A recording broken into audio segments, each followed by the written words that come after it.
लोगों ने मेरी बात नहीं मानी ना, तो मैं पुलिस स्टेशन जाकर आप लोगों के खिलाफ दहेज उत्पीड़न के साथ ही जान से मारने की धमकी के जुर्म में सबको जेल में बंद करवा दूंगी। इसलिए जो मैं कहती हूँ वैसा ही करो चुपचाप से। नहीं नहीं बहू, ऐसा कुछ मत करना, तुम जो कहोगी हम वो करेंगे। इसके बाद जूली उन सबको काम पर लगा देती है।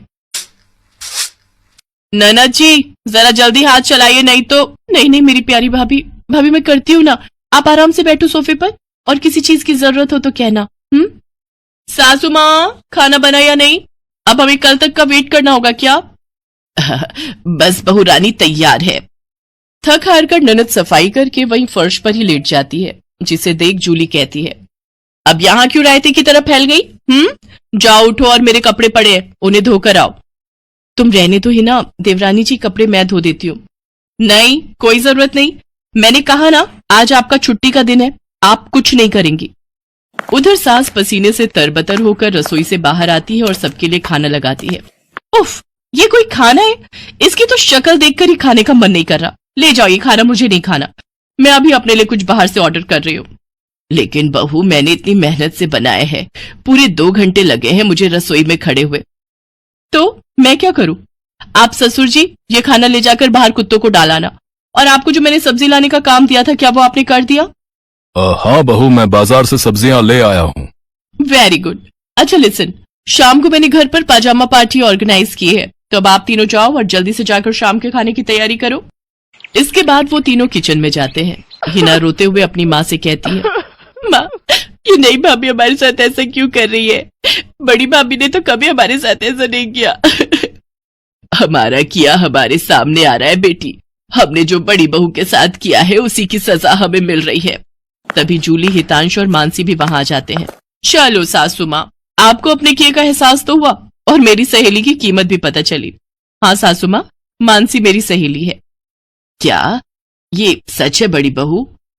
हाँ सासू माँ, ये मेरी बचपन की सहेली है और आगे की पढ़ाई के लिए विदेश चली गई थी।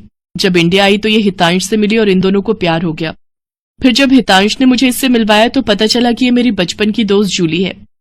सॉरी माँ जी, मैं आपके साथ ये सब करना तो नहीं चाहती थी, लेकिन आपने जो मेरी सहेली के साथ किया उसी का बदला लेने के लिए मैंने ये सब किया।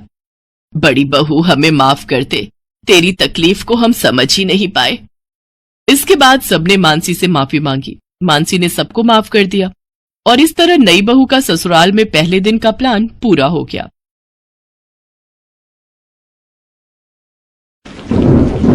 टीवी पर लगातार बारिश की खबरें दिखाई जा रही थी। सोहन भी मजदूरी का काम करने के लिए शहर गया हुआ था। सोहन शहर के पास एक निचली बस्ती में रहता था। जब उसने घर जाते समय एक दुकान पर खबर सुनी तो वो बहुत डर गया था। आज की बड़ी खबर कि कई निचले इलाकों के घरों में पानी घुस गया है और बताया ये जा रहा है कि पानी में घर डूब चुके हैं और लोग घर से बेघर हो चुके हैं।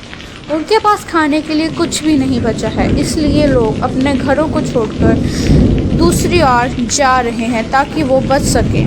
भैया ये खबर कितनी देर पहले की है? ये तो सुबह ही आ रही थी। भैया मेरा घर भी निचली बस्ती में ही है, इसलिए चिंता हो रही थी। अब मैं चलता हूँ, राम राम। पता नहीं घर का क्या हाल होगा। मैं सोचता था कि मैं अपने घर की छत को ठीक करवा लूँ, लेकिन कोई मजदूरी ही नहीं देता है इन बारिश के दिनों में। अब मैं क्या करूँ भैया, मैं तो बर्बाद हो जाऊँगा। सोहन घर जाता हुआ अपने आप से बातें कर रहा था। बारिश के कारण शहर की सड़कों पर भी पानी आ गया था। सोहन के पास 100-200 रुपए थे, जिनका वो खाने पीने का सामान घर लेकर जा रहा था। उसकी पत्नी और बच्चे घर में घुसे पानी को घर से बाहर निकाल रहे थे। गौरी रुको, मैं मदद करता हूँ, 2 बाल्टी मुझे दो। कितनी देर से बारिश आ रही है, रुकने का नाम ही नहीं ले रही। बारिश रुक जाए तो पानी घर से बाहर निकल जाएगा। तुम चिंता मत करो गौरी, अब तो रात का समय है, हम कल सुबह ही शहर चले जाएंगे। वह दोनों लगातार पानी निकालने का प्रयास करते हैं। थोड़ी देर बाद बारिश रुक जाती है। माँ बापू बारिश रुक गई।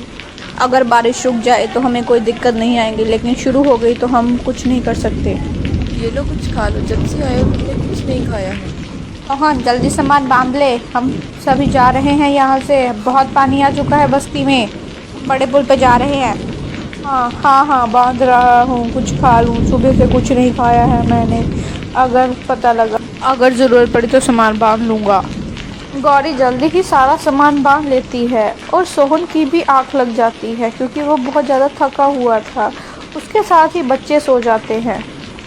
सुबह जब गौरी उठकर देखती है तो उनके आसपास पानी ही पानी था। सभी लोग इधर उधर भाग रहे थे। अरे सोहन जल्दी बाहर निकल, यहाँ पे बाढ़ आ चुकी है, हम नहीं बचेंगे यहाँ पे, जल्दी आ। अरे गौरी जल्दी निकल, बच्चों को लेकर, बाढ़ आ चुकी है यहाँ पे, जल्दी आ। उठो बच्चों, हमें यहाँ से जाना होगा। गौरी सारा सामान तो भीग चुका है, अभी कुछ भी लेके जाना खतरे से खाली नहीं। तुम जल्दी से की तक पकड़ो, मैं बिट्टू को पकड़ता हूँ। जैसे ही सोहन बिट्टू को पकड़ने के लिए जाता है तभी घर की छत गिर जाती है और घर की छत का एक टुकड़ा बिट्टू को लग जाता है, जिसके कारण उसके सिर से खून निकलने लग जाता है। तभी गौरी रोने लग जाती है। सोना जी कुछ करो, बिट्टू के सिर से बहुत खून बह रहा है, वो आंखें भी नहीं खोल रहा। घबराओ मत गौरी, मैं कुछ करता हूँ। तभी सोहन वहाँ से चले जाता है और इधर उधर मदद मांगने लग जाता है। भैया जी अगर आप रामपुर जा रहे हैं तो किसी डॉक्टर को भेज देना, आपकी बड़ी मेहरबानी होगी। भैया जी तुम्हें यहाँ कोई डॉक्टर नहीं मिलेगा, ये निचला इलाका है, यहाँ कोई डॉक्टर नहीं आता। भैया जी यहाँ पर आपको कोई डॉक्टर नहीं मिलेगा, आप पुल तक पहुँच जाइए, क्या पता आपको कोई मदद मिल जाए। हाँ ये ठीक है, क्या पता कोई मदद मिल जाए। हे भगवान मेरे बच्चे की रक्षा करना। सोहन बाढ़ के पानी में तैरकर पुल की ओर जा रहा था। उधर गौरी का रो रो कर बहुत बुरा हाल था क्योंकि बिट्टू की सेहत बिगड़ती ही जा रही थी, वो बहुत ज़्यादा बीमार हो रहा था। उधर बाढ़ का पानी भी बहुत तेज़ हो रहा था। जी कहाँ रह गए आप, जल्दी आओ, बिट्टू बहुत बीमार है, उसे बहुत तेज़ बुखार आया है। हे भगवान इन्हें जल्दी से भेज दो ना।